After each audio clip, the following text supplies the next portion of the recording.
ಚಿನ್ನಿ ಏನು ಮಾಡ್ತಿದ್ಯಾ? ಆಂಟಿ ಎಷ್ಟು? ಚಿನ್ನಿ ನೀನು ಮಾಡೋ ಅಡುಗೆಗೆ ನಾನು ಅರ್ಧ ಗಂಟೆ ಕ್ಲೀನ್ ಮಾಡಬೇಕು. ಬೆಳಗಿನ ತಿಂಡಿಗೆ ಎಲ್ಲಾನು ರೆಡಿ ಮಾಡಿದ್ದೀನಿ. ಆಲ್ಮೋಸ್ಟ್ ಎಲ್ಲ ರೆಡಿ ಆಗಿದೆ.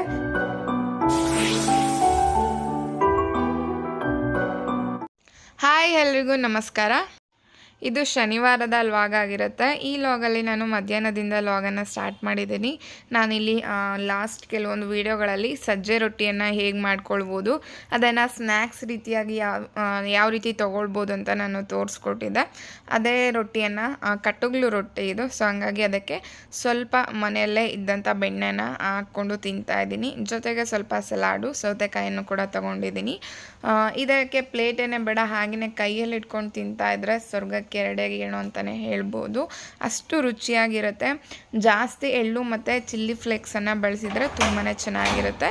ನಾನಿಲ್ಲಿ ಲಂಚನ್ನೆಲ್ಲ ಮಾಡಿಕೊಂಡು ಸಂಜೆಗೆ ಸಂತೆಗೆ ಹೋಗ್ಬೇಡ ಅಂತೇಳಿ ಹೊರಟೆ. ನನ್ನ ಹಸ್ಬೆಂಡ್ ಕೂಡ ಡ್ಯೂಟಿಗೆ ಹೋಗಿದ್ರು. ಸೊ ನಾನೇ ಒಬ್ಬಳೇ ಬಸ್ಸಲ್ಲೇ ಹೊರಟೆ. ಹೋಗ್ಬಿಟ್ಟು ಅಲ್ಲಿ ಒಂದು ಕೋಮ್ ಬೇಕಾಗಿತ್ತು, ಏರ್ ಸ್ಟೈಲಿಂಗ್ಗೆ ಬರುತ್ತಲ್ವ, ಆ ರೀತಿ ಒಂದು ಸಪ್ರೇಟ್ ಬೇಕಾಗಿತ್ತು. ಅದನ್ನು ಕೂಡ ತೊಗೊಂಡು ಬಂದೆ. ಈ ರೀತಿ ಪಾಯಿಂಟೆಡ್ ಇರುವಂಥ ಕೂಂಬನ್ನು ನೀವು ಏರ್ ಸ್ಟೈಲ್ ಮಾಡೋದಕ್ಕೆ ಯೂಸ್ ಮಾಡ್ಕೊಳ್ಬೋದು. ಕ್ವಾಲಿಟಿ ಅಷ್ಟೊಂದು ಚೆನ್ನಾಗಿರಲಿಲ್ಲ.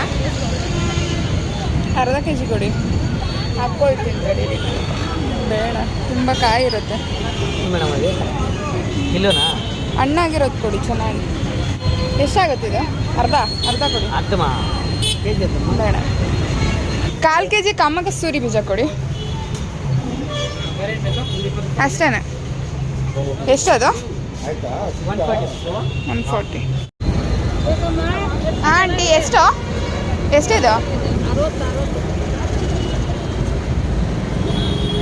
ಇದು ನೀವೇ ತರ್ತೀರಾ, ಏನು ಮಾಡಿಸ್ತೀರಾ?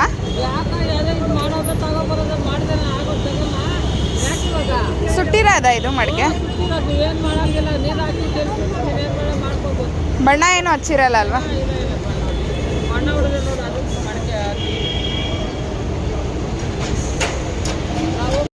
ನನಗೆ ಮಣ್ಣಿನ ಮಡಿಕೆಗಳಲ್ಲಿ ಅಡುಗೆ ಮಾಡೋದಂದರೆ ತುಂಬಾ ಇಷ್ಟ. ಸೊ ಹಂಗಾಗಿ ಎಲ್ಲ ಕಡೆ ಹೋದಾಗ ಸಂತೆಗಳಲ್ಲಾಗಿರ್ಬೋದು, ಶಾಪ್ಗಳಲ್ಲಾಗಿರ್ಬೋದು ಚೆಕ್ ಮಾಡ್ತಾನೆ ಇರ್ತೀನಿ.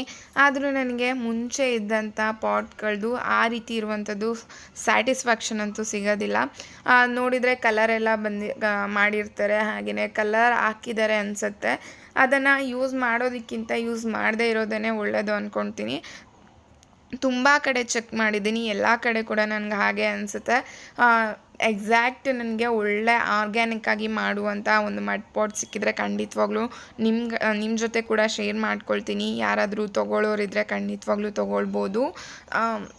ಯಾವುದೇ ಕೆಮಿಕಲ್ ಹಾಗೆಯೇ ಕಲರನ್ನು ಬಳಸದೆ ಹಾಗೆಯೇ ಮಣ್ಣಲ್ಲಿ ಮಾಡಿರುವಂಥದ್ದು ಮಡಿಕೆ ತುಂಬಾ ಒಳ್ಳೆಯದು. ಅದು ಸುಟ್ಟು ಮಾಡಿರ್ತಾರೆ, ಅದು ಹೆಲ್ತಿಗೆ ಒಳ್ಳೆಯದು. ಈ ರೀತಿ ಕೆಮಿಕಲ್ ಬಣ್ಣಗಳನ್ನು ಹಾಕೋದು ಅನ್ಹೆಲ್ದಿ ಅಂತಲೇ ಹೇಳ್ಬೋದು. ಇಲ್ಲಿ ನಿಮಗೆ ಸಂತೆಗಳಲ್ಲಿ ಬರೀ ತರಕಾರಿ, ಹಣ್ಣು ಈ ರೀತಿ ಎಲ್ಲ ನಿಮಗೆ ಪ್ರತಿಯೊಂದು ಕೂಡ ಈ ಸಂತೆಯಲ್ಲಿ ಸಿಗುತ್ತೆ. ನಮ್ಮೂರ ಕಡೆ ಎಲ್ಲ ತುಂಬಾ ಸಿಂಪಲ್ಲಾಗಿರುತ್ತೆ ಸಂತೆ. ಇಲ್ಲಿ ತುಂಬಾ ಚೆನ್ನಾಗಿತ್ತು ಸಂತೆ, ಎಲ್ಲನೂ ಸಿಗುತ್ತೆ ನಿಮಗೆ. ಹಾಗೆಯೇ ಈ ಒಂದು ಸೊಪ್ಪು ಮತ್ತು ಕಾಯಿ ಏನಿದೆ ಅದನ್ನು ಕೂಡ ಪಲ್ಯಕ್ಕೆ ಯೂಸ್ ಮಾಡ್ತಾರೆ ಅಂತ ಹೇಳ್ಬಿಟ್ಟು ಅಲ್ಲಿ ತೊಗೊಳ್ಳೋರು ಹೇಳ್ತಾಯಿದ್ರು. ನನಗಂತೂ ನೋಡಿ ತುಂಬಾ ಆಶ್ಚರ್ಯ ಆಯಿತು. ನಮ್ಮೂರ ಕಡೆ ಎಲ್ಲ ಇದನ್ನು ಕಾಕೆ ಹಣ್ಣು ಅಂತ ಹೇಳ್ತೀವಿ. ಅದು ಹಣ್ಣಾದಮೇಲೆ ಕಿತ್ಕೊಂಡು ತಿಂತಾಯಿದ್ವಿ. ತುಂಬಾ ಟೇಸ್ಟಿಯಾಗಿರೋದು. ಆ ಸೊಪ್ಪನ್ನು ನಾವು ಯೂಸ್ ಮಾಡ್ತಾ ಇರಲಿಲ್ಲ, ಬಟ್ ಇಲ್ಲಿ ಅದನ್ನು ಕೂಡ ಯೂಸ್ ಮಾಡೋದನ್ನು ನೋಡಿಬಿಟ್ಟು ತುಂಬಾ ಆಶ್ಚರ್ಯ ಆಯಿತು. ನೀವೇನಾದರೂ ರೆಸಿಪಿ ಟ್ರೈ ಮಾಡಿದರೆ ನನಗೂ ಕೂಡ ತಿಳಿಸಿ, ಹೆಲ್ಪ್ ಆಗುತ್ತೆ. ಹಾಗೆಯೇ ಯಾರೆಲ್ಲ ಒಬ್ಬರು ಇಬ್ಬರು ಇರ್ತಾರೆ ಅವರಿಗೆ ತರಕಾರಿಗಳು ಸಂತೆಗಳಲ್ಲಿ ಈ ರೀತಿ ಗುಡ್ಡೆ ಇಟ್ಕೊಂಡಿರ್ತಾರೆ, ತುಂಬಾ ಹೆಲ್ಪ್ ಆಗುತ್ತೆ. ತುಂಬ ತರಕಾರಿ ಎಲ್ಲ ಸ್ವಲ್ಪ ನೀವು 3 ಗುಡ್ಡೆ ತೊಗೊಂಡ್ರೆ 50 ರೂಪೀಸ್ ಈ ರೀತಿ ಇರುತ್ತೆ. ಆರಾಮಾಗಿ ಬೈ ಮಾಡ್ಬೋದು. ನೆಕ್ಸ್ಟ್ ನಾನಿಲ್ಲಿ ಇಯರಿಂಗ್ಸ್ನ ಚೆಕ್ ಮಾಡೋಣ ಅಂತೇಳಿ ಬಂದೆ. ತುಂಬಾ ಚೆನ್ನಾಗಿತ್ತು ಕಲೆಕ್ಷನ್ಸ್ ಎಲ್ಲ.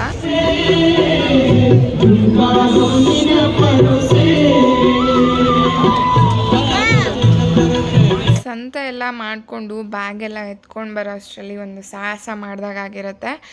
ಕೆಲವೊಂದು ತರಕಾರಿ, ಕಲ್ಲಂಗಡಿ ಹಣ್ಣು ಈ ರೀತಿ ಏನಾದರೂ ತೊಗೊಂಡು ಬಂದುಬಿಟ್ರೆ ತುಂಬಾ ವೆಯ್ಟ್ ಇರುತ್ತೆ.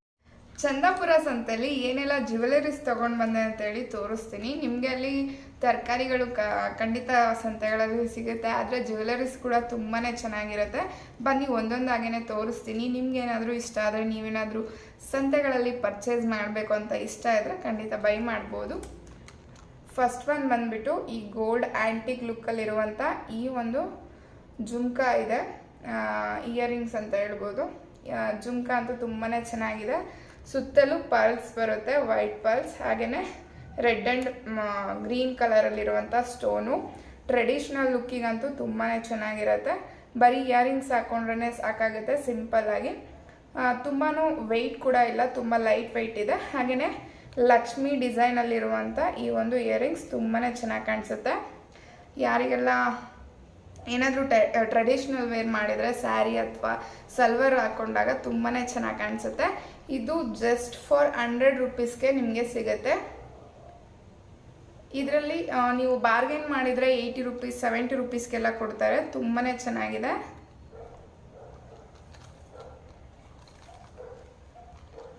ಯಾವಾಗಾದರೂ ವೇರ್ ಮಾಡಿದಾಗ ಖಂಡಿತವಾಗ್ಲೂ ತೋರಿಸ್ತೀನಿ ಹೇಗೆ ಕಾಣಿಸುತ್ತೆ ಅಂತ ಹೇಳ್ಬಿಟ್ಟು. ನೆಕ್ಸ್ಟ್ ಒಂದು ಬಂದುಬಿಟ್ಟು ಈ ಸಿಲ್ವರ್ ಆ್ಯಂಟಿಕ್ ಲುಕ್ಕಲ್ಲಿರುವಂಥ, ಅಂದರೆ ನೋಡ್ಬೋದು ಇದು ಕೂಡ ಜುಮ್ಕಾನೆ. ಇಲ್ಲೆಲ್ಲ ಬ್ಲ್ಯಾಕ್ ಕಲರ್ ಪಲ್ಸ್ ಬರುತ್ತೆ. ಹಾಗೆಯೇ ಈ ಜುಮ್ಕಾನು ಕೂಡ ತುಂಬಾ ಚೆನ್ನಾಗಿದೆ. ಇದು ಜಸ್ಟ್ 40 ರೂಪೀಸ್ ಅನಿಸುತ್ತೆ. ಕ್ವಾಲಿಟಿ ಕೂಡ ತುಂಬಾ ಚೆನ್ನಾಗಿದೆ. ಆನ್ಲೈನಲ್ಲೆಲ್ಲ ಶಾಪ್ ಮಾಡಿದಾಗ ಹೇಗಿರುತ್ತೆ ಅಥವಾ ಶಾಪ್ಗಳಲ್ಲೆಲ್ಲ ಶಾಪ್ ಮಾಡಿದಾಗ ಹೇಗಿರುತ್ತೆ ಅದೇ ರೀತಿ ಇದೆ ಕ್ವಾಲಿಟಿ. ಸಂತೆ ಅಂತ ಹೇಳ್ಬಿಟ್ಟು ತುಂಬ ಲೋ ಕ್ವಾಲಿಟಿ ಎಲ್ಲ ತುಂಬಾ ಚೆನ್ನಾಗಿದೆ. ನೋಡ್ಬೋದು ನೀವು ಯಾವ ರೀತಿ ಇದೆ ಅಂತ ಹೇಳ್ಬಿಟ್ಟು. ಲೈಕ್ ಮಂಟಪ ಇರುತ್ತಲ್ವ ಆ ಥರ ಇದೆ. ಈ ಒಂದು ಪ್ಯಾಟರ್ನ್ ಬಂದುಬಿಟ್ಟು ಸೇಮ್ ಮಂಟಪ ಥರ ಬರುತ್ತೆ. ಲುಕ್ ವೈಸ್ ತುಂಬಾ ಚೆನ್ನಾಗಿರುತ್ತೆ. ಸಲ್ವಾರ್ ಜೊತೆಗೆಲ್ಲ ತುಂಬಾ ಚೆನ್ನಾಗಿ ಕಾಣಿಸುತ್ತೆ.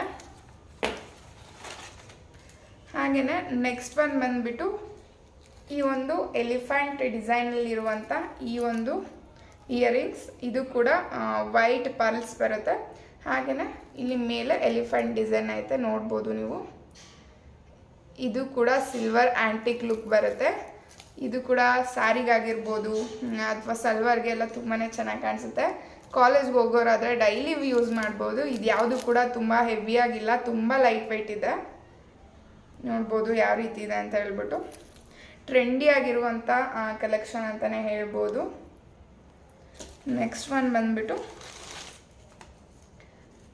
ಈ ಒಂದು ನವಿಲಿನ ಗರಿ ಇರುತ್ತಲ್ವ ಆ ಥರ ಒಂದು ಮಧ್ಯದಲ್ಲಿ ಆ ಥರ ಒಂದು ಸ್ಟೋನ್ ಥರ ಬಂದಿದೆ. ಹಾಗೆಯೇ ಸುತ್ತಲೂ ಇಲ್ಲೆಲ್ಲ ಗೆಜ್ಜೆ ಥರ ಇದೆ.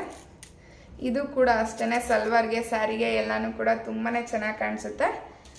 ಇದರ ಪ್ರೈಸ್ ಬಂದುಬಿಟ್ಟು ಐ ಥಿಂಕ್ 80 ರೂಪೀಸ್ ಅನಿಸುತ್ತೆ, 70 or 80 ಅನಿಸುತ್ತೆ. ಇದರ ಪ್ರೈಸ್ ಬಂದುಬಿಟ್ಟು ಇದು ಕೂಡ 70-80 ಇರಬೇಕು. ತುಂಬಾ ಚೆನ್ನಾಗಿದೆ. ವೆಯ್ಟ್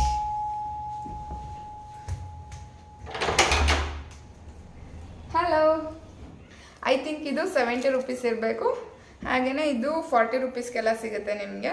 ತುಂಬ ಕಡಿಮೆ ಬೆಲೆಯಲ್ಲಿ ಸಿಗುತ್ತೆ. ಟೋಟಲ್ ಎಲ್ಲನೂ ಸೇರಿಬಿಟ್ಟು 240 ರೂಪೀಸ್ ಏನೋ, 270 ಹೇಳಿದರು. ನಾನು ಬಾರ್ಗೇನ್ ಮಾಡಿಬಿಟ್ಟು 240 ಏನೋ ಪೇ ಮಾಡಿದೆ. ಸಾರಿ, ನನ್ನ ಹಸ್ಬೆಂಡ್ ಬಂದರು, ಸೊ ಹಂಗಾಗಿ ಡೋರ್ ಓಪನ್ ಮಾಡೋದಕ್ಕಂತ ಹೋಗಿದ್ದೆ. ಎಲ್ಲಾದರೂ ಕಾಸ್ಟ್ ಬಂದುಬಿಟ್ಟು ಟೋಟಲ್ ಅವ್ರು ಹೇಳಿದ್ದು 270 ರೂಪೀಸ್ ಹೇಳಿದರು. ಬಟ್ ನಾನು ಪೇ ಮಾಡಿದ್ದು 240 ರೂಪೀಸು ಬಾರ್ಗೇನ್ ಮಾಡಿಬಿಟ್ಟು. ನೀವು ಆರಾಮಾಗಿ ಇನ್ನೂ ಕಡಿಮೆ ಬೆಲೆಗೂ ಕೂಡ ತೊಗೊಳ್ಬೋದು, ಇನ್ನೂ ಕಡಿಮೆಗೂ ಕೂಡ ಕೊಡ್ತಾರೆ ಬಾರ್ಗೇನ್ ಮಾಡಿದರೆ. ಕ್ವಾಲಿಟಿ ಎಲ್ಲಾದ್ರದ್ದು ಕೂಡ ತುಂಬಾ ಚೆನ್ನಾಗಿದೆ. ಹಾಗೆ ಲೈಟ್ ವೆಯ್ಟ್ ಕೂಡ. ನೀವೇನಾದರೂ ಡೈಲಿ ಯೂಸ್ ಮಾಡ್ತೀರಾ, ಕಾಲೇಜ್ ಸ್ಕೂಲ್ಗೆಲ್ಲ ಹೋಗೋರಾದರೆ ಖಂಡಿತವಾಗ್ಲೂ ಡೈಲಿ ಯೂಸ್ ಮಾಡೋದಕ್ಕೂ ಯೂಸ್ ಮಾಡ್ಬೋದು. ತುಂಬಾ ಲೈಟ್ ವೆಯ್ಟ್ ಅನಿಸುತ್ತೆ, ತುಂಬ ಹೆವಿ ಅನಿಸೋದಿಲ್ಲ. ಏನೇನೆಲ್ಲ ಜ್ಯುವೆಲರಿ ತಂದಿದೆ ಅಂತ ಹೇಳ್ಬಿಟ್ಟು ತೋರಿಸಿದ್ದೀನಿ. ಖಂಡಿತವಾಗ್ಲೂ ನಿಮಗೆ ಇಷ್ಟ ಆಗಿರ್ಬೋದು.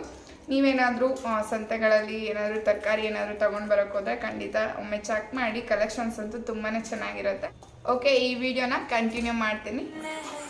ಚಿನ್ನಿ, ಚೆನ್ನಾಗಿದೆಯಾ ಟೇಸ್ಟು? ನಿನಗಿಷ್ಟ ಅಂತ ಕಾಯಿ ತೊಗೊಂಡು ಬಂದಿದ್ದು. ಅನ್ಸೀಸನ್ ಏನಿಲ್ಲ, ಸೀಸನ್ ಇವಾಗ. ಹಾಂ, ಅಷ್ಟೊಂದು ಸ್ವೀಟ್ ಆಗೇನಿಲ್ಲ. ಹೌದಾ? ಚೆನ್ನಾಗಿಲ್ವಾ? ಚೆನ್ನಾಗೈತೆ, ಸ್ವೀಟ್ ಇಲ್ಲ ಅಷ್ಟು. ಸ್ವಲ್ಪ ಕಾಯಿ ಇದೆ ಅಲ್ಲ, ಅದಕ್ಕೆ ಅಷ್ಟೊಂದು. ಸ್ವೀಟ್ ಇಲ್ಲ, ಕಾಯಿ ಇದು ಓಕೆ, ನೋ ಪ್ರಾಬ್ಲಮ್. ಚಿನ್ನ ಏನು ಮಾಡ್ತಿದ್ಯಾ? ಆಮ್ಲೆಟ್ ಮಾಡ್ತಾ ಇದ್ದೀನಿ. ಆಮ್ಲೆಟ್? ಯಾ, ನಿನ್ನ ಸ್ಟೈಲ್ ಆಮ್ಲೆಟಾ? ಎಸ್. ನಾನು ಏನೂ ಹಾಕಲ್ಲ, ಸಿಂಪಲ್ ಮೆಥಡಲ್ಲಿ ಮಾಡೋದು ನಾನು. ಸಿಂಪಲ್ ನೋಡಿ ಮಾಡ್ತೀನಿ.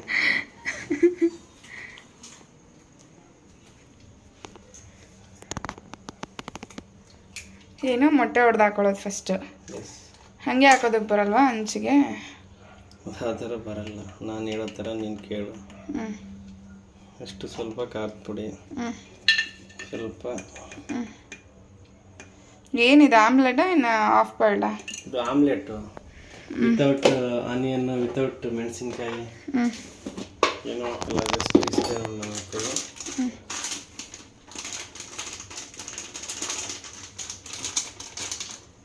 ಇದು ಈ ಥರ ಇರಬೇಕು,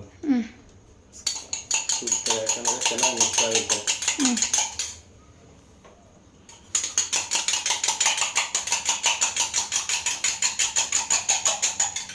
ನೋಡಿ ಇಲ್ಲಿ ಯಾವ ಥರ ಮಿಕ್ಸ್ ಆಗುತ್ತೆ.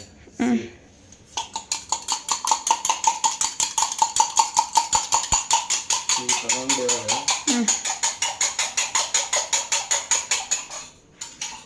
ಇಲ್ಲಿ ಬಿಡೋಣ.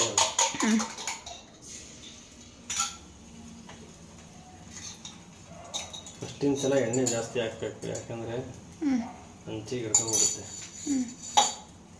ನನಗೆ ಗೊತ್ತೇ ಇರಲಿಲ್ಲ. ಹೌದು, ಹೇಳಿದ್ನಲ್ಲ, ಹಿಡ್ಕೊಂಡ್ಬಿಡುತ್ತೆ. ಚಿನಿಗೆ ಕಲಿಸಿದ್ದೆ ನೀನೇ ಅಲ್ಲ ನನಗೆ ಆಮ್ಲೆಟ್ ಹಾಕೋದು? ಮತ್ತೆ ನನ್ನ ಬರ್ತಾನೆ ಇರಲಿಲ್ಲ ಮುಂಚೆ. ಮತ್ತೆ ಹೆಂಗೆ ನಾನು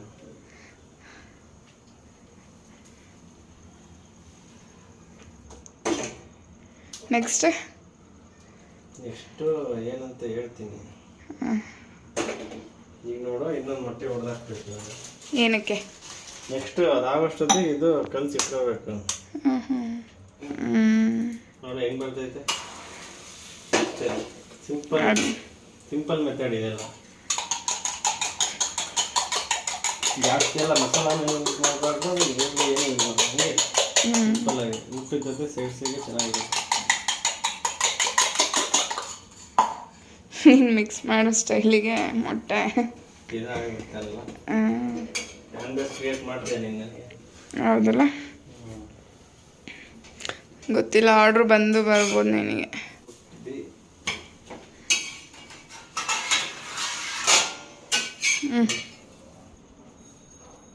ನೋಡಿ ಹೆಂಗೆ ಬಂದಿತ್ತು ನೋಡು. ಅದ್ಭುತ. ಚಿನ್ನಿ ಒಂದು ಸಾಕು ನನಗೆ. ನಿನಗೆ ಒಂದು ಸಾಕಂದ್ರೆ ನಮಗೆ ಬೇಕಾಗ್ತದೆ. ನೀನು ಜಾಸ್ತಿ ತಿನ್ಬೇಡ, ಸಾಕು, ಒಂದು ಹಾಕು. ನಿನಗೆಷ್ಟು? ಎರಡು. I want two. ಇಬ್ರು ಶೇರ್ ಮಾಡ್ಕೊಳ್ಳೋಣ. ಬೇಡ, ನನಗೆ ಒಂದೇ ಸಾಕು. ಸಾಕಾ? ಹಾಗಾದ್ರೆ ನಾನು ಒಂದು ಹಾಫ್ ಹ್ಯಾಂಡ್ ಹಾಕೊಂಡ್ಬಿಡ್ತೀನಿ. ನಿನಗೆ ಬೇಕಾದರೆ ಹೇಳೋ ಹಾಕ್ಕೊಡ್ತೀನಿ. ಬೇಡಪ್ಪ, ಸಾಕು ಒಂದೇ. ಅದನ್ನೇ ಡೈಜೆಸ್ಟ್ ಮಾಡ್ಕೊಳಕ್ಕಾಗಲ್ಲ. ಹೌದೇನು? ಈಗ ಏನಾಗಿತ್ತು ನಿನಗೆ? ವಯಸ್ಸಾಗ್ತಾ ಆಗ್ತಾ ಕಡಿಮೆ ತಿನ್ನಬೇಕು. ನೋಡಿ ಹೆಂಗೆ ಬಂತು. ಅದ್ಭುತ. ಚಿನ್ನಿ, ನೀನು ಮುಂಚೆ ಶೆಫ್ ಆಗಿದ್ದ? ಮುಂಚೆ ಎಲ್ಲ ಅದೇ ಮುಂದೆ ಆಗಬೇಕಷ್ಟೇ. ಮುಂಚೆ ಏನು ಶೆಫ್ ಏನಾಗಿಲ್ಲ. ಮತ್ತೆ ಹೆಂಗೆ ಕಲ್ತ್ಕೊಂಡೆ ಅಡುಗೆ ಎಲ್ಲ ಮಾಡೋದು? ಕಲ್ತ್ಕೊಂತೀವಿ ನಾವು. ಅದೇನು ದೊಡ್ಡ ಇದು. ಅದು ಅಡುಗೆ ಮಾಡೋದಂದ್ರೆ ಸ್ವಲ್ಪ ಜೋರಾಗಿ ಮಾತಾಡಿ, ಕೇಳಿಸಲ್ಲ. ಅಡುಗೆ ಮಾಡೋದಂದ್ರೆ ಏನು ದೊಡ್ಡ ಕೆಲಸನ ಅದೇನು? ಅಲ್ಲ, ಎಲ್ಲ ಉಪ್ಪು ಖಾರ ಎಲ್ಲ ಕರೆಕ್ಟಾಗಿ ಹಾಕ್ಬೇಕಲ್ಲ. ಕರೆಕ್ಟಾಗಿ ಹಾಕ್ತೀವಿ. ಅಲ್ಲ, ಯಾವುದಾದ್ರೂ ರೆಸ್ಟೋರೆಂಟಲ್ಲಿ ಹೋಟ್ಲಲ್ಲಿ ಏನಾದರೂ ಶೆಫ್ ಆಗಿದ್ದ? ಶೆಫ್ ಏನಾಗಿರಲಿಲ್ಲ, ಕೆಲಸ ಮಾಡ್ತಿದ್ದೆ. ನಾನು ಎಲ್ಲಿ ಕೆಲಸ ಮಾಡಿಲ್ಲ ಅಂದರೆ ನನಗಿನ್ನ ಚೆನ್ನಾಗಿ ಮಾಡ್ತೀಯಾ? ಹ್ಞೂ. ನಾನೇನೋ ನೀನು ಹೋದ ಜನ್ಮದಲ್ಲಿ ನಳ ಮಹಾರಾಜ ಆಗಿದ್ದೆ ಅಂದ್ಕೊಂಡಿದ್ದೆ. ನಳ ಮಹಾರಾಜ ಏನಾಗಂದ್ರೆ ಅವರು ಕುಕ್ಕಿಂಗಲ್ಲಿ ಫೇಮಸ್. ಏನು ಹೆಸರೇನು? ನಳ ಮಹಾರಾಜ. ಆ ಥರ ಎಲ್ಲ ಆಗಿಲ್ಲ, ಹಂಗೆ ಹೋಟೆಲ್ ಕೆಲಸ ಮಾಡಿದ್ವಿ. ಹಾಂ. ಸ್ವಲ್ಪ ಗೊತ್ತಾಗುತ್ತೆ. ಏನು ತೀರಾ ಏನು ಗೊತ್ತಾಗಲ್ಲ. ಓಕೆ ಓಕೆ ಅಷ್ಟು. ಸಿನಿ, ನೀನು ಮಾಡೋ ಅಡುಗೆಗೆ ಹಾಂ, ನಾನು ಅರ್ಧ ಗಂಟೆ ಕ್ಲೀನ್ ಮಾಡಬೇಕು. ಅಯ್ಯೋ ನಾನು ಮಾಡೋಷ್ಟು ನೀಟಾಗಿ ನೀನು ಮಾಡಲ್ಲ. ಎಷ್ಟು ಕ್ಲೀನಾಗಿ ಮಾಡ್ತಿದ್ಯಾ ನೋಡು. ತೊಗೊಂಡಿದ್ದೆಲ್ಲ ಅಲ್ಲೆಲ್ಲ ಇಡ್ತೀಯಾ. ಎತ್ತಬೇಕು, ಅಡುಗೆ ಮಾಡ್ಬೇಕಾದ್ರೆ ಅದೆಲ್ಲ ಕಾಮನ್ನು.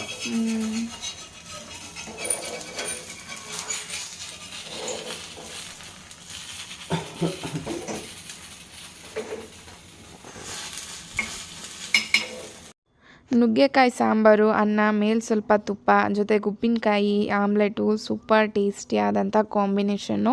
ಮುದ್ದೆ ಮಾಡಬೇಕಾಗಿತ್ತು, ಬಟ್ ತುಂಬ ಲೇಟಾಗಿತ್ತು ಅಂತ ಹೇಳಿಬಿಟ್ಟು ರೈಸನ್ನು ಮಾಡ್ಕೊಂಡಿದ್ದೆ. ಹಾಗೆಯೇ ನೈಟ್ ಅವರಿಗೆ ಆಯಿಲ್ ಮಸಾಜ್ ಮಾಡ್ತಾಯಿದ್ದೆ. ಟ್ರೈನ್ ಹೋದ್ಮೇಲೆ ಟಿಕೆಟ್ ತೊಗೊಳ್ಳೋದು ಅಂತಾರಲ್ವ, ಹಾಗೇ ಇವರು ಏರ್ ಫಾಲ್ ಎಲ್ಲ ತುಂಬಾ ಆದಮೇಲೆ ಇವಾಗ ಸ್ವಲ್ಪ ಏರ್ ಕೇರ್ ಮಾಡೋದನ್ನು ಕಲ್ತ್ಕೊಂಡಿದ್ದಾರೆ. ಚಿನ್ನಿ ಹೋದ ಜನ್ಮದಲ್ಲಿ ಕಾರ್ ವಾಶ್ ಮಾಡ್ತಿದ್ದ. ಏನಿಲ್ಲ ಅಂದರೆ ಸುಮಾರು 1 ಗಂಟೆ ವಾಶ್ ಮಾಡ್ತೀಯಾ? ಹೇಳ್ತೀಯ ಅಷ್ಟೇ, 2-3 ಗಂಟೆ ಆದರೂ ಬರೋಲ್ಲ.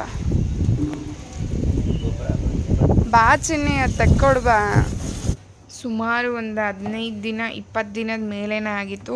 ಈ ಬಕೆಟ್ಗೆಲ್ಲ ಪೇಂಟ್ ಮಾಡಿ ಇಟ್ಬಿಟ್ಟು ಸ್ವಲ್ಪ ನಾನು ಬ್ರೌನ್ ಕಲರ್ ತರೋದಕ್ಕೆ ಹೇಳಿದ್ದೆ ನನ್ನ ಹಸ್ಬೆಂಡ್ಗೆ.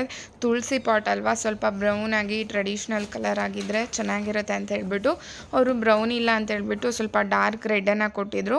ಅದು ಕೂಡ ಚೆನ್ನಾಗಿ ಕಾಣಿಸುತ್ತೆ ಅಂತ ಹೇಳ್ಬಿಟ್ಟು ಅದನ್ನೇ ಪೇಂಟ್ ಮಾಡಿಟ್ಟೆ. ಇದು ಹಳೇ ಬಕೆಟ್ ಆಗಿತ್ತು, ಒಡೆದೋಗಿತ್ತು ಸ್ವಲ್ಪ, ಪ್ಲಾಸ್ಟಿಕ್ ಬಕೆಟು. ಅದನ್ನು ಹ್ಯಾಂಡಲೆಲ್ಲ ತೆಗೆದ್ಬಿಟ್ಟು ಈ ರೀತಿ ರೆಡ್ ಕಲರ್ ಪೇಂಟನ್ನು ಮಾಡಿಟ್ಟಿದ್ದೆ. ನೆಕ್ಸ್ಟ್ ಇದಕ್ಕೆ ವೈಟ್ ಕಲರ್ ಅಕ್ರಿಲಿಕ್ ಪೇಂಟ್ ತೊಗೊಂಡಿದ್ದೀನಿ. ರೆಡ್ ಕಲರ್ದು ಅದು ಆಯಿಲ್ ಪೇಂಟು, ಇದು ವೈಟ್ ಕಲರ್ದು ಅಕ್ರಿಲಿಕ್ ಪೇಂಟಲ್ಲಿ ನಾನು ಪೂರ್ತಿಯಾಗಿ ಸ್ವಲ್ಪ ಟ್ರೆಡಿಷ್ನಲ್ ಥೀಮಲ್ಲಿರುವಂಥ ಒಂದು ಪೇಂಟನ್ನು ಮಾಡಿದ್ದೀನಿ. ತ್ರಿಶೂಲ ಆಗಿರ್ಬೋದು, ಓಮ್ ಅಂತ ಆಗಿರ್ಬೋದು, ಇದನ್ನೆಲ್ಲ ನೆಕ್ಸ್ಟ್ ನಾನು ತೋರಿಸ್ತೀನಿ ಏನೆಲ್ಲ ಪೇಂಟ್ ಮಾಡಿದ್ದೀನಿ ಅಂತ. ಸ್ವಲ್ಪ ಮಣ್ಣೆಲ್ಲ ಇರಲಿಲ್ಲ, ಅದಕ್ಕೆ ಮಣ್ಣನ್ನು ತೊಗೊಂಡು ಬಂದು ನನಗೆ ನಮ್ಮ ಪಕ್ಕದಲ್ಲೇ ಪಾರ್ಕಿಂಗಲ್ಲೆಲ್ಲ ಇದ್ದೆ, ಅದಿಷ್ಟ ಇಲ್ಲ. ಸೊ ಹಂಗಾಗಿ ಅಷ್ಟೊಂದು ಚೆನ್ನಾಗಿರಲಿಲ್ಲ. ಸ್ವಲ್ಪ ಇಲ್ಲೇ ಪಕ್ಕದಲ್ಲಿ ಹೊಲಗಳೆಲ್ಲ ಇದೆ, ಅಲ್ಲಿಂದ ತುಂಬ ಕೆಮ್ಮಣ್ಣು ಅಂತ ಹೇಳ್ತಾರೆ, ತುಂಬ ಚೆನ್ನಾಗಿ ಬರುತ್ತೆ ಈ ಮಣ್ಣಲ್ಲಿ ಗಿಡಗಳು. ಸೊ ಅದನ್ನು ತರಿಸಿದ್ದೆ ನನ್ನ ಹಸ್ಬೆಂಡ್ ಹತ್ರ ಹೇಳ್ಬಿಟ್ಟು. ಸೊ ಅದನ್ನು ಕೂಡ ಹಾಕ್ಸಿದೆ. ತುಳಸಿ ಗಿಡ ಊರಿಂದ ತೊಗೊಂಡು ಬಂದಿದ್ದೆ, ನಮ್ಮಮ್ಮ ಕೊಟ್ಕೊಳ್ಸಿದ್ರು, ಒಂದು ಚಿಕ್ಕದಿತ್ತು. ಹಾಗೆಯೇ ಲೋಟದಲ್ಲಿ ಸ್ವಲ್ಪ ನೀರನ್ನು ಹಾಕಿ ಎತ್ತಿಟ್ಟಿದ್ದೆ, ತುಂಬ ಚೆನ್ನಾಗಿತ್ತು ಫ್ರೆಶ್ ಆಗಿ. ನೋಡ್ತಾ ಇರ್ಬೋದು ನೀವಿಲ್ಲಿ ಪಾಟ್ಗೆ ತ್ರಿಶೂಲ ಆಗಿರ್ಬೋದು ಅಥವಾ ಸ್ಟಿಕ್ ಆಗಿರ್ಬೋದು, ಹಾಗೆಯೇ ಓಮ್ ಅಂತ ಇದೆ. ಹಾಗೆಯೇ ಕೆಲವೊಂದು ರಂಗೋಲಿ ಡಿಸೈನ್ಗಳನ್ನು ಕೂಡ ಮಾಡಿದ್ದೀನಿ. ಹಾಗೆಯೇ ನಾನಿಲ್ಲಿ ಬೆಳಗ್ಗೆ ತುಂಬಾ ಟೈಮ್ ಆಗಿತ್ತು, ಹಾಗಾಗಿ ತಿಂಡಿ ಮಾಡಲಿಕ್ಕೆ ಅಂತ ಹೇಳ್ಬಿಟ್ಟು ಕಿಚನ್ಗೆ ಬಂದೆ. ನಾನಿಲ್ಲಿ ಒಂದು ಕುಕ್ಕರ್ಗೆ ಸ್ವಲ್ಪ ತುಪ್ಪ, ಸ್ವಲ್ಪ ಎಣ್ಣೆನ ಸೇರಿಸ್ಕೊಂಡು ಪಲಾವ್ಗೆಲ್ಲ ಏನೇನು ಬೇಕೋ ಏಲಕ್ಕಿ, ಚಕ್ಕೆ, ಹಾಗೆ ಲವಂಗ, ಸ್ವಲ್ಪ ಪಲಾವ್ ಎಲೆ ಇದಿಷ್ಟನ್ನು ಸೇರಿಸ್ಕೊಂಡು ಒಂದು 4-5 ಒಣಮೆಣ್ಸಿನ್ಕಾಯಿನ ಸೇರಿಸ್ಕೊಂಡಿದ್ದೀನಿ. ಬೇಕಂದರೆ ಹಸಿಮೆಣ್ಸಿನ್ಕಾಯಿ ಸೇರಿಸ್ಕೊಳ್ಬೋದು, ನನಗೆ ಅಷ್ಟೊಂದು ಇಷ್ಟ ಆಗಲ್ಲ. ಗಟ್ ಹೆಲ್ತ್ಗೆ ಒಣಮೆಣ್ಸಿನ್ಕಾಯಿನೇ ಬೆಸ್ಟ್ ಅಂತ ಹೇಳ್ಬೋದು. ಅದನ್ನು ಸೇರಿಸ್ಕೊಂಡು ನಂತರ ಈರುಳ್ಳಿ ಸ್ವಲ್ಪ ಸೇರಿಸ್ಕೊಂಡು ಫ್ರೈ ಮಾಡಿಕೊಂಡು ಸ್ವಲ್ಪ ಮೆಣಸು, ಹಾಗೆ ಜೀರಿಗೆ, ಹಾಗೆ ಒಂದು ಸ್ವೀಟ್ ಕಾರ್ನನ್ನು ಕೂಡ ಸೇರಿಸ್ಕೊಂಡಿದ್ದೀನಿ. ಸ್ವೀಟ್ ಕಾರ್ನ್ ಹಸಿದಾಗೆ ತೊಗೊಂಡಿದ್ದೀನಿ, ಅದನ್ನು ಬಿಡಿಸ್ಕೊಂಡು ಸೇರಿಸ್ಕೊಂಡಿದ್ದೀನಿ. ಇದನ್ನೆಲ್ಲ ಫ್ರೈ ಮಾಡ್ಕೊಂಡಾದ್ಮೇಲೆ ಅದಕ್ಕೆ ನಿಮ್ಗೆ ಎಷ್ಟು ಬೇಕಷ್ಟು, ನೀವು ಅಕ್ಕಿ ಎಷ್ಟು ತೊಗೊಳ್ತೀರೋ ಅದರ 2 ನೀವು ನೀರನ್ನು ಸೇರಿಸ್ಕೊಳ್ಬೇಕು. ನಂತರ ಒಂದು ಅರ್ಧದಷ್ಟು ನಿಂಬೆಹಣ್ಣನ್ನು ಸೇರಿಸ್ಕೊಂಡಿದ್ದೀನಿ. ಸ್ವಲ್ಪ ಗರಂ ಮಸಾಲ ಒಂದು ಅರ್ಧ ಟೇಬಲ್ ಸ್ಪೂನಷ್ಟು. ನಂತರ ನೀರು ಇನ್ನೇನು ಕುದೀತಿದೆ ಅನ್ನುವಾಗ ಅಕ್ಕಿಯನ್ನು ತೊಳೆದು ಸೇರಿಸ್ಕೊಳ್ಳಿ. ನಂತರ ರುಚಿಗೆ ತಕ್ಕಷ್ಟು ಉಪ್ಪನ್ನು ಸೇರಿಸ್ಕೊಳ್ಳಿ. ಇದನ್ನು ಒಂದು 2 ವಿಷಲ್ ಬರ್ಸ್ಕೊಂಡ್ರೆ ಸಾಕಾಗುತ್ತೆ. ನಂತರ ಜೊತೆಗೆ ಮೊಟ್ಟೆ ಕೂಡ ಬೇಯಿಸ್ಲಿಕ್ಕೆ ಇಟ್ಬಿಟ್ಟು, ಹಾಗೆಯೇ ಇಲ್ಲಿ ಒಂದು ಅನ್ನೆ ಸೊಪ್ಪು ಅಂತ ಹೇಳ್ತಾರೆ ನಮ್ಮೂರ ಕಡೆ ಎಲ್ಲ, ಊರಿಗೆ ಹೋದಾಗ ತೊಗೊಂಡು ಬಂದಿದ್ದೆ. ನನ್ನ ಹಸ್ಬೆಂಡ್ಗಂತೂ ತುಂಬಾ ಇಷ್ಟ ಆಗುತ್ತೆ. ಸೊ ಅದರಿಂದ ನಾನು ಒಂದು ಸೊಪ್ಪಿನ ಒಗ್ಗರಣೆಯನ್ನು ಮಾಡ್ಕೊಳ್ತಾ ಇದ್ದೀನಿ. ಏನಿಲ್ಲ, ತುಂಬಾ ಸಿಂಪಲ್ಲು. ಎಣ್ಣೆ ಹಾಕ್ಕೊಂಡು ಜೀರಿಗೆ, ಸಾಸಿವೆ, ಒಣಮೆಣ್ಸಿನ್ಕಾಯಿ, ಕರಿಬೇವು, ಈರುಳ್ಳಿ, ಜೀರಿಗೆ ಇದನ್ನೆಲ್ಲ ಸೇರಿಸ್ಕೊಂಡು ಚೆನ್ನಾಗಿ ಫ್ರೈ ಮಾಡಿಕೊಂಡು ನೆಕ್ಸ್ಟ್ ನಿಮಗೆ ಯಾವ ಥರದ ಸೊಪ್ಪು ಬೇಕು ಅದನ್ನು ಸೇರಿಸ್ಕೊಳ್ಬೋದು. ನಾನಿಲ್ಲಿ ಅನ್ನೆ ಸೊಪ್ಪು ಜೊತೆಗೆ ಸ್ವಲ್ಪ ನುಗ್ಗೆಕಾಯಿ ಸೊಪ್ಪು, ಹಾಗೆಯೇ ಸ್ವಲ್ಪ ಇದು ಸಬ್ಬಕ್ಸಿ ಸೊಪ್ಪಿತ್ತು, ಅದನ್ನು ಕೂಡ ಸೇರಿಸ್ಕೊಂಡು, ಮೆಂತ್ಯ ಸೊಪ್ಪು ಕೂಡ ಸ್ವಲ್ಪ ಆಯಿತು, ಒಂದು 4 ಥರದ್ದು ಸೊಪ್ಪನ್ನು ಸೇರಿಸ್ಕೊಂಡು ನಾನು ಈ ಒಗ್ಗರಣೆನ ಮಾಡ್ಕೊಂಡಿದ್ದೆ. ಹಸ್ಬೆಂಡ್ಗೆ ಡ್ಯೂಟಿಗಳು ಯಾವ ಟೈಮಲ್ಲಿ ಬರುತ್ತೆ ಅಂತ ಹೇಳೋಕ್ಕಾಗಲ್ಲ. ಸೊ ಹಂಗಾಗಿ ತಿಂಡಿನೆಲ್ಲ ರೆಡಿ ಮಾಡಿಟ್ಟು ಸ್ವಲ್ಪ ಯೋಗ ಮಾಡೋಣ ಅಂತ ಹೇಳಿಬಿಟ್ಟು ಬಂದೆ. ಯಾರಿಗೆಲ್ಲ ಥೈರಾಯ್ಡ್ ಇದೆ, ಹಾಗೆಯೇ ಯಾರಿಗೆಲ್ಲ ಡಬಲ್ ಚಿನ್ ಇದೆ, ಹಾಗೆಯೇ ಮುಖ ತುಂಬಾ ದಪ್ಪವಾಗಿ ಕಾಣಿಸ್ತಾ ಇದೆ ಅನ್ನೋರು ಈ ಎಲ್ಲ ಎಕ್ಸಸೈಸ್ಗಳನ್ನು ಟ್ರೈ ಮಾಡ್ಬೋದು. ನಾನಿಲ್ಲಿ ಫಸ್ಟು ನೆಕ್ಕನ್ನು 360 ಡಿಗ್ರಿ ರೋಟೇಷನ್ನ ಮಾಡ್ತಾಯಿದ್ದೀನಿ. ಫಸ್ಟು ನೀವು ರೈಟ್ ಸೈಡ್ ಒಂದು 25 ಕೌಂಟ್ಸನ್ನು ಮಾಡ್ಬೋದು. ನೆಕ್ಸ್ಟು ನೀವು ಸ್ವಲ್ಪ ರೆಸ್ಟ್ ಮಾಡಿಬಿಟ್ಟು ಲೆಫ್ಟ್ ಸೈಡ್ ಕೂಡ ಒಂದು 25 ಕೌಂಟ್ಸನ್ನು ಮಾಡ್ಬೋದು ಡೈಲಿ. ಈ ರೀತಿ ಮಾಡೋದ್ರಿಂದ ಮುಖ ತುಂಬ ದಪ್ಪವಾಗಿ ಕಾಣಿಸ್ತಾ ಇದೆ ಅಂದರೆ ಒಂದು ಶೇಪಲ್ಲಿ ಬರೋದಕ್ಕೆ ಹೆಲ್ಪ್ ಆಗುತ್ತೆ. ಹಾಗೆಯೇ ಡಬಲ್ ಚಿನ್ ಯಾರಿಗೆಲ್ಲ ಇದೆ ಅದಕ್ಕೂ ಕೂಡ ಹೆಲ್ಪ್ ಆಗುತ್ತೆ. ಹಾಗೆ ನಿಮಗೆ ಥೈರಾಯ್ಡ್ ಏನಾದರೂ ಇದ್ದರೆ ಅದಕ್ಕೂ ಕೂಡ ಈ ಎಕ್ಸಸೈಸ್ಗಳು ತುಂಬಾ ಹೆಲ್ಪ್ ಆಗುತ್ತೆ. ನೆಕ್ಸ್ಟು ನೀವು ಮಾಡಬೇಕಾಗಿರೋದು ಮೇಲೆ ನೋಡೋದು ಮತ್ತು ಕೆಳಗಡೆ ನೋಡೋದು. ಈ ಎಲ್ಲ ಎಕ್ಸಸೈಸ್ ಮಾಡುವಾಗ ಕಣ್ಣನ್ನು ನೀವು ಎಲ್ಲಿಗೆ ನೀವು ಶಿಫ್ಟ್ ಮಾಡ್ತೀರಾ ನಿಮ್ಮ ನೆಕ್ಕನ್ನು ಅಲ್ಲೇ ನೋಡ್ತಾ ಇರಬೇಕಾಗುತ್ತೆ. ಕೆಳಗಡೆ ಮತ್ತು ಮೇಲೆ ಇದನ್ನು ನೀವು ಒಂದು 50 ಕೌಂಟ್ಸ್ವರೆಗೂ ನೀವು ಡೈಲಿ ಮಾಡ್ಬೋದು. ನಿಧಾನವಾಗಿ ಮಾಡಬೇಕಾಗುತ್ತೆ. ತುಂಬ ಫಾಸ್ಟಾಗಿ ಮಾಡಿದರೆ ನೆಕ್ಕೆಲ್ಲ ಟ್ವಿಸ್ಟ್ ಆಗೋದು ಅಥವಾ ಏನಾದರೂ ನೋವುಗಳು ಕಾಣಿಸ್ಕೊಳ್ಳೋ ರೀತಿ ಆಗುತ್ತೆ. ಸೊ ಹಾಗಾಗಿ ನಿಧಾನವಾಗಿ ಎಲ್ಲ ಎಕ್ಸಸೈಸ್ಗಳನ್ನು ಮಾಡಬೇಕಾಗತ್ತೆ. ಯಾವುದೇ ಎಕ್ಸಸೈಸ್ ಆಗಿರ್ಬೋದು ಅಥವಾ ಯೋಗವನ್ನು ಮಾಡುವಾಗ ಆದಷ್ಟು ನಿಮ್ಮ ಹೊಟ್ಟೆ ಖಾಲಿಯಾಗಿರಬೇಕು. ಕಷಾಯಗಳನ್ನು ಕುಡಿದಾದ್ಮೇಲೆ ನೀವು ಯಾವುದೇ ಯೋಗ ಅಥವಾ ವರ್ಕೌಟನ್ನು ಮಾಡ್ಬೋದು. ನಾನಿಲ್ಲಿ ರೈಟು ಲೆಫ್ಟ್ ನೋಡೋದನ್ನು ಕೂಡ ಮಾಡ್ತಾಯಿದ್ದೀನಿ. ಈ ರೀತಿ ಮಾಡೋದ್ರಿಂದ ನಿಮ್ಮ ಐ ಕೂಡ ತುಂಬ ಹೆಲ್ದಿಯಾಗಿ ಇಡೋದಕ್ಕೆ ಹೆಲ್ಪ್ ಆಗುತ್ತೆ. ಹಾಗೆಯೇ ನಿಮ್ಮ ನೆಕ್ಕು ಕೂಡ ತುಂಬ ಫ್ಲೆಕ್ಸಿಬಲ್ಲಾಗಿ ಹೆಲ್ದಿಯಾಗಿರೋದಕ್ಕೆ ಹೆಲ್ಪ್ ಆಗುತ್ತೆ. ನನಗೂ ಕೂಡ ತುಂಬಾ ಸ್ವಲ್ಪ ಇತ್ತು ಡಬಲ್ ಚಿನ್ ಅನ್ನೋದು. ಆದಷ್ಟು ಕ್ರಮೇಣವಾಗಿ ಕಡಿಮೆ ಆಗ್ತಾ ಬರ್ತಿದೆ. ಸುಮಾರು ತಿಂಗಳಿಂದ ನಾನು ಈ ಎಲ್ಲ ಎಕ್ಸಸೈಸ್ಗಳನ್ನು ಮಾಡ್ತಾ ಬಂದಿದ್ದೀನಿ. ಹಾಗಾಗಿ ನಿಧಾನವಾಗಿ ಎಲ್ಲನೂ ಕೂಡ ಕಡಿಮೆ ಆಗ್ತಾ ಬರ್ತಾ ಇದೆ. ಹಾಗೆಯೇ ನೋಡ್ತಾ ಇರ್ಬೋದು, ಈ ಒಂದು ಎಕ್ಸಸೈಸ್ ಕೂಡ ನಿಮಗೆ ಈ ಒಂದು ಪೋಸ್ ಏನಿದೆ ಇದು ಕೂಡ ಹೆಲ್ಪ್ ಆಗುತ್ತೆ. ನಿಮಗೆ ಏನಾದರೂ ಡಬಲ್ ಚಿನ್ ಇದೆ ನೀವು ಮೇಲಕ್ಕೆ ಸೀಲ್ನ ಏನಿರುತ್ತೆ, ಮನೆಯ ಸೀಲ್ ಏನಿರುತ್ತೆ ಅದನ್ನು ನೋಡ್ತಾ ನೀವು ಸೀಲ್ಗೆ ಕಿಸ್ ಮಾಡೋ ರೀತಿ ಈ ಒಂದು ಪೋಸ್ ಇರುತ್ತೆ. ಹಾಗೆಯೇ ನಿಮ್ಮ ಫ್ರಂಟನ್ನು ನೋಡಿಕೊಂಡು ನೀವು ಗೋಡೆ ಮುಂದೆ ಏನಾದರೂ ಕೂತ್ಕೊಂಡಿದ್ದೀರಾ ಅಥವಾ ಟಿ ವಿ ಮುಂದೆ ಕೂತ್ಕೊಂಡಿದ್ರೆ ಆ ಟಿ ವಿಯನ್ನು ನೋಡಿಕೊಂಡು ಅಥವಾ ಚೇರನ್ನು ನೋಡಿಕೊಂಡು ನೀವು ಈ ಒಂದು ಪೋಸನ್ನು ಮಾಡ್ಕೊಳ್ಬೇಕಾಗತ್ತೆ. ಇದನ್ನೆಲ್ಲ ಮಾಡ್ಕೊಳ್ಳೋದ್ರಿಂದ ನಿಮ್ಮ ಚೀಕ್ ಆಗಿರ್ಬೋದು, ಚೀಕ್ ಬೋನ್ ಹೈಲೈಟ್ ಆಗೋದಕ್ಕೂ ಕೂಡ ಹೆಲ್ಪ್ ಆಗುತ್ತೆ. ನಿಮ್ಮ ಫೇಸಲ್ಲಿ ಬ್ಲಡ್ ಸರ್ಕ್ಯುಲೇಷನ್ ಆಗೋದಕ್ಕೂ ಕೂಡ ಈ ಎಲ್ಲ ಪೋಸ್ಗಳು ಹೆಲ್ಪ್ ಆಗುತ್ತೆ. ಹಾಗೆಯೇ ಬಾಯಿಯಲ್ಲಿ ಉಸಿರನ್ನು ತಗೊಂಡು ಉಸಿರನ್ನು ಬಿಡೋದು, ಈ ರೀತಿ ಮಾಡಿದರೂ ಕೂಡ ನಿಮ್ಮ ಮುಖದ ಒಂದು ಗ್ಲೋ ಏನಿದೆ ಅದು ಹೆಚ್ಚಲಿಕ್ಕೂ ಕೂಡ ಹೆಲ್ಪ್ ಆಗುತ್ತೆ. ಹಾಗೆಯೇ ಗ್ಲೋ ಆಗಿರ್ಬೋದು, ಬ್ಲಡ್ ಸರ್ಕ್ಯುಲೇಷನ್ಗಾಗಿರ್ಬೋದು, ಆ್ಯಂಟಿ ಏಜಿಂಗಾಗಿ ಕೂಡ ಈ ಎಲ್ಲ ಎಕ್ಸಸೈಸ್ಗಳು ಹೆಲ್ಪ್ ಆಗುತ್ತೆ. ನಿಮ್ಮ ಫೇಸನ್ನು ಫಿಟ್ಟಾಗಿ ಇಟ್ಕೊಳ್ಳೋದಕ್ಕೆ ಈ ಎಲ್ಲ ಎಕ್ಸಸೈಸ್ಗಳು ಹೆಲ್ಪ್ ಆಗುತ್ತೆ. ಈ ನಾಲಿಗೆ ಏನಿದೆ ಈ ರೀತಿ ಹೊರಗೆ ಎಷ್ಟಾಗುತ್ತೋ ಅಷ್ಟು ಚಾಚಿ ಒಳಗೆ ತಗೊಳ್ಳೋದ್ರಿಂದ ಯಾರಿಗೆಲ್ಲ ಸ್ಪಾಂಟೇನಿಯಸ್ ಆಗಿ ಮಾತಾಡೋದಕ್ಕೆ ಬರೋದಿಲ್ಲ, ತುಂಬಾ ತೊದಲ್ತಾ ಇರ್ತೀರ, ನಾಲಿಗೆ ದಪ್ಪ ಆಗಿದೆ ಅನ್ನೋರು ಈ ರೀತಿ ನಾಲಿಗೆಯನ್ನು ಹೊರಗೆ ಹಾಕಿ ಹೊರಗೆ ತೆಗಿಯೋದ್ರಿಂದ ನಾಲಿಗೆ ತೆಳುವಾಗಿ ಫ್ಲೆಕ್ಸಿಬಲ್ ಆಗುತ್ತೆ. ಆವಾಗ ಮಾತಾಡೋದು ನಿಮಗೆ ತುಂಬ ಈಸಿಯಾಗಿ ಬರುತ್ತೆ. ಯಾವುದೇ ಪೋಸ್ಗಳನ್ನು ಮಾಡಿದಾದ್ಮೇಲೆ ನೀವು ರೆಸ್ಟಿಂಗ್ ಪೊಸಿಷನ್ಗೆ ಬಂದುಬಿಟ್ಟು ನೆಕ್ಸ್ಟು ಒಂದು ಪೋಸನ್ನು ನೀವು ಟ್ರೈ ಮಾಡಬೇಕಾಗತ್ತೆ. ನೆಕ್ಸ್ಟು ನಿಮ್ಮ ತುಟಿಯ ರೈಟ್ ಸೈಡ್ ಮತ್ತು ಲೆಫ್ಟ್ ಸೈಡನ್ನು ನಿಮ್ಮ ನಾಲಿಗೆ ತುದಿಯಿಂದ ನೀವು ಟಚ್ ಮಾಡಬೇಕಾಗತ್ತೆ. ಈ ರೀತಿ ಮಾಡಿದ್ರಿಂದನೂ ಕೂಡ ನಿಮ್ಮ ನಾಲಿಗೆ ತೆಳುವಾಗಿ ನೀವು ಮಾತಾಡಲಿಕ್ಕೆ ತುಂಬ ಈಸಿಯಾಗುತ್ತೆ. ಈ ಒಂದು ಫೇಸ್ ಎಕ್ಸಸೈಸ್ನ ಯಾವ ರೀತಿ ಮಾಡೋದು ಅಂದರೆ ಸಣ್ಣ ಓ ಹಾಗೆ ದೊಡ್ಡ ಓನ ಯಾವ ರೀತಿ ಪ್ರೊನೌನ್ಸ್ ಮಾಡ್ತೀವೋ ಆ ರೀತಿ ಪ್ರೊನೌನ್ಸ್ ಮಾಡಿದರೆ ಈ ಒಂದು ಎಕ್ಸಸೈಸ್ ಕೂಡ ನಮಗೆ ಆಗುತ್ತೆ. ನಿಮಗೆ ತುಂಬ ಎಳೆದು ಮಾಡೋಕ್ಕೆ ಹೋಗಬಾರ್ದು. ತುಂಬ ಫ್ರೀಯಾಗಿ ಎಷ್ಟಾಗುತ್ತೋ ಅಷ್ಟು ನೀವು ಮೌತನ್ನು ನೀವು ಎಕ್ಸ್ಪೆಂಡ್ ಮಾಡಿಬಿಟ್ಟು ನೀವು ಮಾಡ್ಕೊಳ್ಬೇಕಾಗುತ್ತೆ. ತುಂಬ ಎಕ್ಸ್ಪೆಂಡ್ ಮಾಡಬಾರ್ದು. ತುಂಬ ಎಳೆದ್ರೆ ಅದು ನಿಮಗೆ ಸ್ಟ್ರೆಚ್ ಮಾರ್ಕ್ಸ್ ಆಗಿರ್ಬೋದು, ಆ ರೀತಿ ಎಲ್ಲ ಬರೋ ಚಾನ್ಸಸ್ ಇರುತ್ತೆ. ನಂತರ ನಾನು ಮಾಡ್ತಾ ಇರೋದು ಫಿಶ್ ಪೋಸ್ ಅಂತ ಹೇಳ್ತಾರೆ. ನಿಮ್ಮ ತುಟಿಗಳೇನಿರುತ್ತೆ ಅದು ಫಿಶ್ ಯಾವ ರೀತಿ ಮಾಡುತ್ತೆ ಮೌತನ್ನು ಆ ರೀತಿಯಾಗಿ ಕಾಣಿಸುತ್ತೆ. ಇದು ಕೂಡ ಮಾಡೋದಕ್ಕೆ ಯಾರಿಗೆಲ್ಲ ಜಾ ಲೈನ್ಸ್ ಎಲ್ಲ ತುಂಬಾ ದಪ್ಪ ಇರುತ್ತೆ, ಅದು ಏನು ಹೈಲೈಟ್ ಆಗ್ತಾ ಇರಲ್ಲ ಜಾ ಲೈನ್ಸ್ ಎಲ್ಲ, ಆ ಜಾ ಲೈನ್ಸ್ ಎಲ್ಲ ಹೈಲೈಟ್ ಆಗಿ ಒಂದು ಪರ್ಫೆಕ್ಟ್ ಸ್ಟ್ರಕ್ಚರನ್ನು ಕೊಡೋದಕ್ಕೆ ಫೇಸ್ಗೆ ಈ ಒಂದು ಪೋಸ್ ಕೂಡ ಹೆಲ್ಪ್ ಆಗುತ್ತೆ. ನೆಕ್ಸ್ಟ್ ಒನ್ ಬಂದುಬಿಟ್ಟು ನೀವು ಮೇಲಕ್ಕೆ ನೋಡಬೇಕಾಗುತ್ತೆ. ಸೀಲಿಂಗನ್ನು ನೋಡ್ತಾ ನಿಮ್ಮ ಬಾಯನ್ನು ಲೈಟಾಗಿ ಓಪನ್ ಮಾಡಬೇಕಾಗತ್ತೆ. ನಿಮಗೆ ನೋಡ್ತಾ ಇರ್ಬೋದು ಮೂಮೆಂಟ್ಸ್ಗಳನ್ನು, ನೆಕ್ ಯಾವ ರೀತಿ ಆಗ್ತಿದೆ ಅಂತ ಹೇಳ್ಬಿಟ್ಟು. ಈ ರೀತಿ ಡೈಲಿ ನೀವು ಮಾಡ್ತಾ ಹೋಗೋದ್ರಿಂದ ನಿಮ್ಮ ನೆಕ್ಕು ಕೂಡ ತುಂಬಾ ದಪ್ಪ ಇದೆ. ಥೈರಾಯ್ಡ್, PCOD, PCOS ಎಲ್ಲ ಇರೋರಿಗೆ ನೆಕ್ಕೆಲ್ಲ ತುಂಬಾ ದಪ್ಪ ಆಗಿರುತ್ತೆ. ಅಂಥವ್ರಿಗೆ ಈ ಎಲ್ಲ ಎಕ್ಸಸೈಸ್ಗಳು ತುಂಬಾ ಹೆಲ್ಪ್ ಮಾಡುತ್ತೆ. ಯಾವ ರೀತಿ ನೀವು ಸೀಲಿಂಗನ್ನು ನೋಡಿಕೊಂಡು ಈ ಎಕ್ಸಸೈಸ್ನ ಮಾಡಿದ್ರಿ ಅದೇ ರೀತಿ ನೀವು ನಿಮ್ಮ ಫ್ರಂಟ್ ನೋಡಿಕೊಂಡು ನೀವು ಸ್ಟ್ರೈಟ್ ಆಗಿರಬೇಕು ಕತ್ತು. ಫ್ರಂಟನ್ನು ನೋಡಿಕೊಂಡು ನೀವು ಈ ಒಂದು ಪೋಸ್ ಅಥವಾ ಎಕ್ಸಸೈಸನ್ನು ಮಾಡ್ಬೋದು. ಈ ರೀತಿ ಮಾಡೋದ್ರಿಂದನೂ ಕೂಡ ನಾನು ಹೇಳಿದ್ದೆ ಅಲ್ವಾ, ನಿಮ್ಮ ನೆಕ್ಕಲ್ಲಿರುವಂಥ ಫ್ಯಾಟ್ ಎಲ್ಲ ಬರ್ನ್ ಆಗೋದಕ್ಕೆ ಹೆಲ್ಪ್ ಆಗುತ್ತೆ. ಹಾಗೆಯೇ ನಿಮ್ಮ ಜಾ ಲೈನ್ಗಳು ಹೈಲೈಟ್ ಆಗುತ್ತೆ. ಹಾಗೆ ಡಬಲ್ ಚಿನ್ ಯಾರಿಗೆಲ್ಲ ಅದಕ್ಕೂ ಕೂಡ ಇದೊಂದು ಹೆಲ್ಪ್ ಆಗುತ್ತೆ. ತಿಂಡಿಗೆ ಎಲ್ಲಾನು ರೆಡಿ ಮಾಡಿದ್ದೀನಿ. ಆಲ್ಮೋಸ್ಟ್ ಎಲ್ಲ ರೆಡಿ ಆಗಿದೆ. ಇದು ನೆಲ್ಲಿಕಾಯಿ ಜ್ಯೂಸ್ ನನ್ನ ಹಸ್ಬೆಂಡ್ಗೆ ಅಂತ ಮಾಡಿದ್ದೀನಿ. ಹಾಗೆಯೇ ಇದು ಬನಾನಾ ಸ್ಮೂತಿ. ಹಾಗೆ ಇಲ್ಲಿ ಸಲಾಡ್ ರೆಡಿ ಆಗಿದೆ. ಮತ್ತು ಇಲ್ಲಿ ಪಕ್ಕ ನಮ್ಮ ನೈಬರ್ ಒಬ್ಬರು ಹಣ್ಣನ್ನು ಕೊಟ್ಟಿದ್ದರು, ಸೀತಾಫಲ, ಮರದಲ್ಲೇ ಹಣ್ಣಾಗಿರೋದು, ತುಂಬಾ ಟೇಸ್ಟಿಯಾಗಿತ್ತು. ಅದನ್ನು ಕೂಡ ಇಟ್ಟಿದ್ದೀನಿ. ಹಾಗೆಯೇ ಇಲ್ಲಿ ಸೊಪ್ಪಿಗೆ ಸ್ವಲ್ಪ ಒಗ್ಗರಣೆ ಮಾಡಿದ್ದೀನಿ. ನೆಕ್ಸ್ಟ್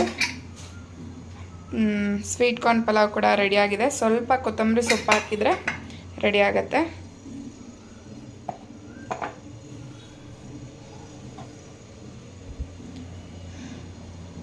ಸ್ವಲ್ಪ ಕೊತ್ತಂಬರಿ ಸೊಪ್ಪು ಉದುರಿಸಿದರೆ ಸ್ವೀಟ್ ಕಾರ್ನ್ ಪಲಾವ್ ರೆಡಿ ಆಗುತ್ತೆ. ಚೆನ್ನಾಗಿ ಒಮ್ಮೆ ಮಿಕ್ಸ್ ಕೊಡಬೇಕು.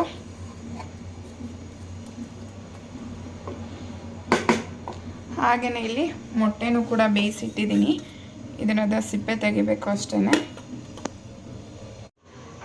ನಮ್ಮ ಬೆಳಗಿನ ತಿಂಡಿ ಹೀಗಿತ್ತು. ಎಲ್ಲನೂ ಕೂಡ ಬ್ಯಾಲೆನ್ಸ್ ಆದಂಥ ಒಂದು ಬ್ರೇಕ್ಫಾಸ್ಟ್ ಅಂತಲೇ ಹೇಳ್ಬೋದು. ಟೇಸ್ಟು ಕೂಡ ತುಂಬಾ ಚೆನ್ನಾಗಿತ್ತು. ಯಾರಾದರೂ ಈ ವಿಡಿಯೋನ ಇಲ್ಲಿಗೆ ಎಂಡ್ ಮಾಡ್ತೀನಿ. ಆಲ್ರೆಡಿ ತುಂಬಾ ಲೆಂತಿಯಾಗಿ ಹಾಕ್ಬಿಟ್ಟಿದೆ ವಿಡಿಯೋ. ಇನ್ನು ತುಂಬಾ ಕ್ಲಿಪ್ಪಿಂಗ್ಸ್ ಇತ್ತು ಶೇರ್ ಮಾಡೋದು. ನೆಕ್ಸ್ಟ್ ವಿಡಿಯೋದಲ್ಲಿ ನಾನು ಎಲ್ಲನೂ ಕೂಡ ಶೇರ್ ಮಾಡ್ಕೊಳ್ತೀನಿ. ಅವತ್ತಿನ ದಿನ ಏನೆಲ್ಲ ಮಾಡಿದ್ವಿ ಅಂತ ಹೇಳ್ಬಿಟ್ಟು ಖಂಡಿತವಾಗ್ಲೂ ನಿಮಗೆ ಇಷ್ಟ ಆಗುತ್ತೆ. ಈ ವಿಡಿಯೋನ ನಿಮಗೆ ತುಂಬಾ ಇಂಟ್ರೆಸ್ಟಿಂಗ್ ಆಗಿ ತುಂಬಾ ಚೆನ್ನಾಗಿತ್ತು ಅಂತ ಭಾವಿಸ್ತೀನಿ. ನಿಮ್ಗೆ ಇಷ್ಟ ಆಗಿದ್ರೆ ಒಂದು ಲೈಕ್ ಮಾಡಿ. ಹಾಗೆ ನಿಮ್ಮ ಫ್ರೆಂಡ್ಸ್ ಆ್ಯಂಡ್ ಫ್ಯಾಮಿಲಿಗೂ ಕೂಡ ಶೇರ್ ಮಾಡಿ. ಹಾಗೆಯೇ ಈ ವಿಡಿಯೋನ ಇಲ್ಲೇ ಎಂಡ್ ಮಾಡ್ತಾ ಇದ್ದೀನಿ. ನೆಕ್ಸ್ಟ್ ವಿಡಿಯೋದಲ್ಲಿ ಸಿಗ್ತೀನಿ. ಅಲ್ಲಿವರೆಗೂ ನಮಸ್ಕಾರ. ಕರುನಾಡು.